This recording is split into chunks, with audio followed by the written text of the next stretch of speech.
Assalomu alaykum texno do'stlar, sizlar bilan koordinator. Bugun hammada o'zi mashhur bo'lib, hamma o'zi ishlatib yurgan o'sha Ray-Ban Meta ochkilari to'g'risida sizlar bilan gaplashamiz. Bilaman, hamma o'zi bu ochkilarning obzorini olib, kamchilik, ustun taraflarini hamma gapirib o'tib bo'ldi, lekin men sizlarga boshqa blogerlar aytib o'tmagan joylarini ko'rsataman. Xo'p, demak, unpackingdan boshlaymiz. O'zini yonida ipi bo'ladi. Shu ipi orqali korobkasi ochiladi.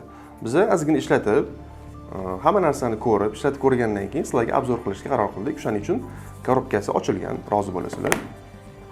Korobkani ochganingizda sizni birinchi bo'lib tekstlar kutib oladi. Umuman o'zi ochilishi ham juda chiroyli qilingan. Bitta ochganda sizni shu ochki kutib oladi. Bizda komplektda ochkimiz bor. U o'zini shunaqa idishida bo'ladi. Idishi ham ushlaganingizda juda qo'lga yoqimli, yaxshi material ishlatilgani bilinadi. Hop, undan keyin bizdan o'zini ortadagi lattasi chiqadi. Plus bizda dokumentatsiya bor. Buni ochib o'tirmaymiz. Hop. Korobkani chetga olib qo'yamiz. Faqat ochki to'g'risida gaplashamiz. Hop. Ochkimizni korobkasidan olishingiz bilan sizga yoqqaningizdan keyin sразу telefonga ulab olish so'raydi. Meta AI degan programmasi bor. O'shanga ulab olish so'raydi. Ya'ni uni boshqarish, nastroyka qilish uchun sizga baribir o'sha Meta AI degan programmasi kerak bo'ladi. Biz o'sha uстановка qilib ishlatib yuribmiz. Shuning uchun sizlarga просто obzorni ko'rsatib o'tiraman.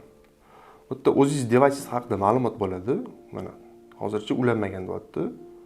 Ko'zingizga taqqandan keyin o'zi avtomatik ulanadi. Nastroykalarimizda bizda juda ko'p ma'lumotlar yo'q. Eng asosiylarini bitta-bitta ko'rsatib o'taman.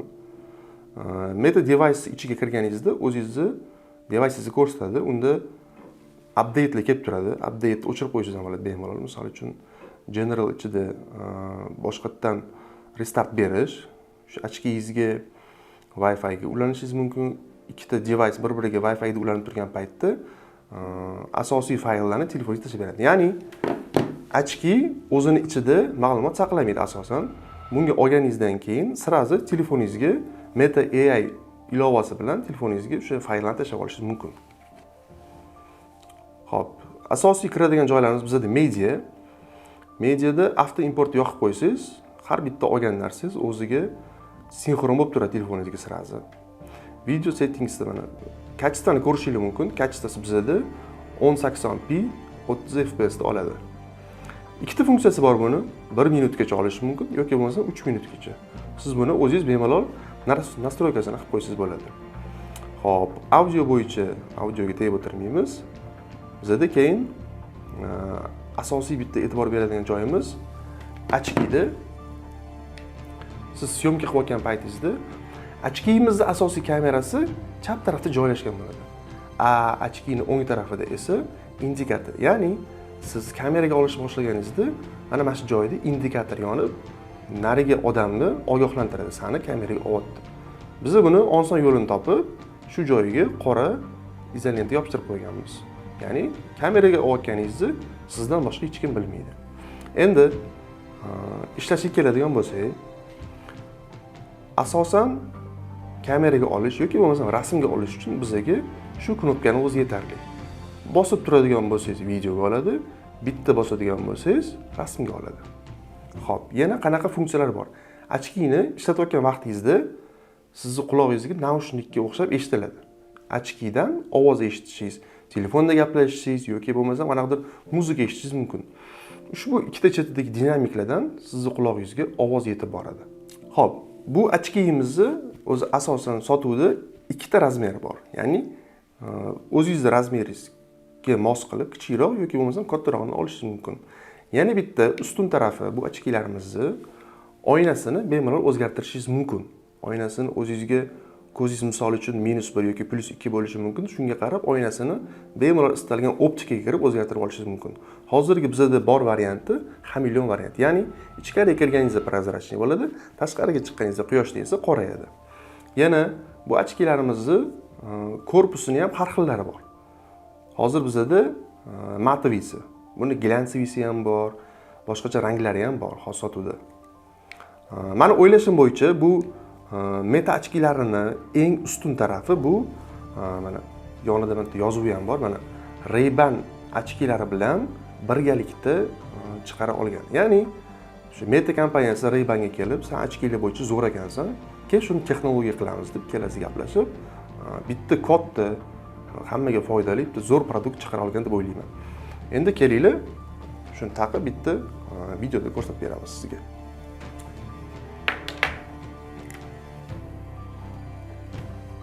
Ochkini taqishinglar bilan sizlarga ovozi keladi, ulanganligi to'g'risida. Telefoningizda ham sirazi unda Meta ochkilari telefoningga ulandi, o'sha taqding degani. Ochkini taqqaningizda bizda hamma funksiyalari ko'rinib turadi o'sha. Ya'ni bitta bosganingizda rasmga oladi, bosib tursangiz bo'lsa videoga oladi. Xo'p, mana zaryadkamizni bizda 100% ko'rsatyapti. Hozir ochkida ham zapis yoqib qo'yganmiz. Bu videoni yana o'sha montaj qilgan paytda yuklab qo'yamiz, чтобы sizlar umuman sifatini baholashingiz uchun. Boyagi aytganimdek, kimgadir telefon qiladigan bo'lsangiz, bemalol bunda gaplashib ketishingiz ham mumkin. Yana bu kameraning eng asosiy, eng ustun taraflaridan bittasi, siz oshxonada ish qilyapsiz yoki bo'lmasam uyda ish qilyapsiz. Siz qanaqadir hunaringiz bor, o'sha hunaringizni bemalol aholiga ko'rsatib bera olishingiz mumkin. Siz mana nimadir ishlab chiqarasiz, sizga o'sha kamera yoki bo'lmasam qo'lingizda telefon kerak emas. Sizning qo'lingiz band bo'lmaydi. Ochkini o'zida ish qilayotgan prosessingizni, nimadir o'rgatayotgan joyingizni bemalol yozib ketishingiz mumkin. Eng ustun va eng qulay tarafi ham shundan iborat. Yana orada sizga kimdir telefon qilib qoladigan bo'lsa, bemalol telefondan ko'tarasiz, shu ochki orqali gaplashishingiz mumkin. Ovozi sifati juda yaxshi. Buni ham hozir sizlarga priklip qilib o'tib ketamiz, ovoz sifatini baholashingiz uchun. Hozir ekraningizda xuddi shu boya aytib o'tadigan Ray-Ban ochkimizni sifatini, ko'chada yurgan holatimizda qanaqa ko'rinadi, ranglarni qanaqa yetkazib bera oladi, kачествосini ko'rishingiz mumkin. Buni yana montajda qo'yib o'tamiz, sizlar ko'rib o'tishingiz uchun.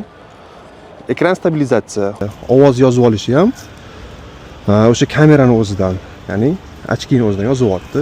Ovozimiz sifati, videoni qimillashini, umuman sifatiga baho bersanglar bo'ladi. Xuddi shu aytib o'tganimdek, telefonda gaplashmoqchi bo'lsanglar ham, telefon qilsanglar agar через Bluetooth orqali bemalol ochkida gaplashsanglar bo'ladi. Bunaqa imkoniyatlari ham bor. Yoki bo'lmasam, shu aytib o'tganimizdek muzika eshitsa bo'ladi. Keysiga solinganda avtomatik o'zi zaryadga olishni boshlaydi. Keysi bilan bir haftagacha bemalol zaryadkasi yetadi.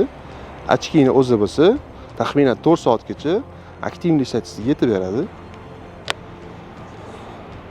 Keysini oddiy Type-C bilan zaryadga qilsanglar bo'ladi. Ko'pchilikga qiziq bo'lishi mumkin bu ochkilarimizning narxi.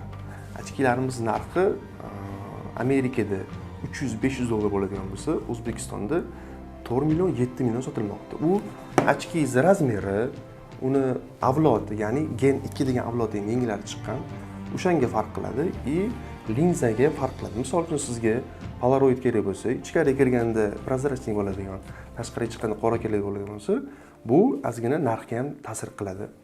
Umuman olib aytganda bu gadjetimizni ustunlik taraflari juda ko'p, lekin men sezgan bitta kamchilik tarafi bu videoni sifati.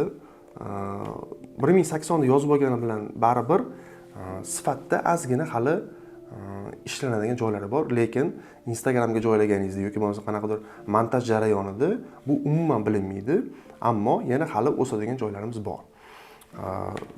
O'ylaymanki, shu Ray-Ban to'g'risida sizlarga umumiy ma'lumotni bera oldik deb o'ylayman. Siz bu videoni ko'rgandan keyin sizga kerakmi yoki bo'lmasam bu gadjet sizga kerak emasmi degan savollaringizga javob oldingiz deb o'ylayman. Agarda video foydali bo'lgan bo'lsa, like bosing va izoh qoldirishni unutmang. Ko'rishguncha.